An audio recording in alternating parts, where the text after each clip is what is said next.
মারবেন না। আমি কর্মীর সমাজ যে জনপ্রিয়তা এখন আপনারা নেই, তাই অযথা এই সোনারগাঁয়ের মাটিতে কোন মিস করবে। এই সোনারগাঁও উপজেলা ছাত্রলীগের সভাপতি বা এই সোহাগণীকে আমার সজীব ভাই, আমার নেতা সজীব ভাইকে ধরিয়ে দেওয়ার জন্য কি পুরস্কার ঘোষণা করেছিলেন, সজীব ভাইকে ধরিয়ে দেওয়ার জন্য পুরস্কার ঘোষণা করেছিলেন। কিন্তু আমরা সজীব ভাই কি ঘরে ঘুমিয়েছিলাম?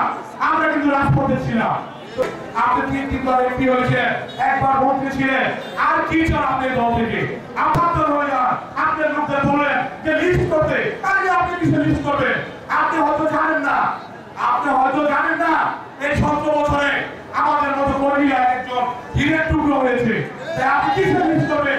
আমাদের যুবদল নামগুলো জেলা শাখার সংগ্রামী সিনিয়র যুক্ত আহ্বায়ক জনাব খায়রুল সজীব ভাই বিগত 111 পরে জনাব আদাল ইসলাম মান্নান সাহেব যার নেতৃত্বে, যার হাত ধরে হাঁটি পা ধরে এই সোনারগাঁও বিএনপি এবং অন্য সংগঠন তার আজকে কাঙ্ক্ষিত স্থানে পৌঁছেছে, তার জন্য তার হাত ধরে আমাদের সোনারগাঁয়ে তার যে একটি কর্মী, আমি চ্যালেঞ্জ করে বলতে চাই, যার একটি কর্মী তৈরি হয়েছে এই 111 পরে, আজকে যাদেরকে নিয়ে আমরা সমালোচনা করছি, আমার মনে হয় একটি কর্মীর সমাজ যে জনপ্রিয়তা এখন আপনারা নেই, তাই অযথা এই সোনারগাঁয়ের মাটিতে কোন মিস মারবেন না।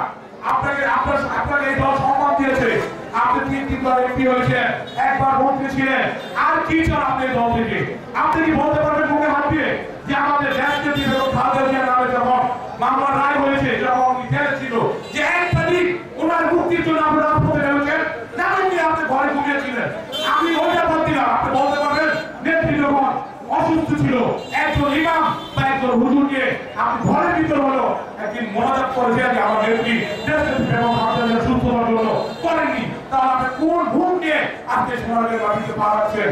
আমি বলতে চাই, আপনি সাবধান হয়ে যান, আপনার লোকদের বলেন যে লিস্ট করতে, তাহলে আপনি কিসে লিস্ট করবেন? আপনি হয়তো জানেন না, এই 17 বছরে আমাদের মতো কর্মীরা একজন হীরের টুকরো হয়েছে, তাই আপনি কিসে লিস্ট করবেন? এই সোনারগাঁও উপজেলা ছাত্রলীগের সভাপতি বা এই সোহাগণীকে আমার সজীব ভাই, আমার নেতা সজীব ভাইকে ধরিয়ে দেওয়ার জন্য কি পুরস্কার ঘোষণা করেছিলেন, কিন্তু আমরা সজীব ভাই কি ঘরে ঘুমিয়েছিলাম? আমরা কিন্তু রাজপথে ছিলাম। তো আপনি সেই মজা দেখাবেন না যে কারা আমার বিরুদ্ধে কথা বলে লিস্ট করো, এগুলো বাদ দিয়ে ঘরে ঘুমিয়েছিলেন, ঘুমিয়ে থাকেন। আজকে এত সুন্দর একটি সমাবেশ এই সোনারগাঁও পৌরসভা যুবদলের উদ্যোগে আয়োজন করার জন্য এই পৌরসভা যুবদলের প্রত্যেকটি যুবদলের নেতৃত্বকে আমার পক্ষ থেকে সালাম জানাচ্ছি। সেটা জানিয়ে আমার সংক্ষিপ্ত বক্তব্য শেষ করছি। আসসালামু আলাইকুম। বাংলাদেশ জাতীয়তাবাদী যুবদল জিন্দাবাদ, বাংলাদেশ জাতীয়তাবাদী দল জিন্দাবাদ, দেশনেত্রী বেগম খালেদা জিয়া জিন্দাবাদ, তারেক রহমান জিন্দাবাদ। আপনি কি ড্রাইভিং শেখা নিয়ে চিন্তিত? পরিবার পরিজন ও প্রিয়জন নিয়ে সময় কাটাতে দূরে কোথাও যেতে চাচ্ছেন? তবে গাড়ি ভাড়া নিয়ে দুশ্চিন্তা করছেন? আপনাদের কোম্পানির আসন্ন প্রোগ্রামে বা নিজের বাড়ির বিয়েতে ইভেন্ট ম্যানেজমেন্ট নিয়েও বিপাকে পড়েছেন? আপনাদের জন্য দারুণ স্বস্তির খবর নিয়ে এলো Mridha rent a car and driving centre. এখানে অতি যত্ন সহকারে সুদক্ষ ট্রেনার দ্বারা অটো ও ম্যানুয়াল গিয়ারে ড্রাইভিং শেখানো হয়। মেয়েদের ড্রাইভিং শেখানোর জন্য রয়েছে দারুণ সুব্যবস্থা। পাশাপাশি পরিবার পরিজন কিংবা কর্পোরেট ট্যুরে বা যে কোনো ইভেন্টে আমাদের থেকে অতি সুলভ মূল্যে পাচ্ছেন কার রেন্ট এবং ইভেন্ট ম্যানেজমেন্টের সুব্যবস্থা। আমাদের ঠিকানা বক্তাবলী খাজা মার্কেট মেইন রোড, ফকির মার্কেট, মুজিবুর কমিউনিটি সেন্টার সংলগ্ন। আমাদের সাথে যোগাযোগ করতে কল করুন স্ক্রিনে দেওয়া নম্বরে।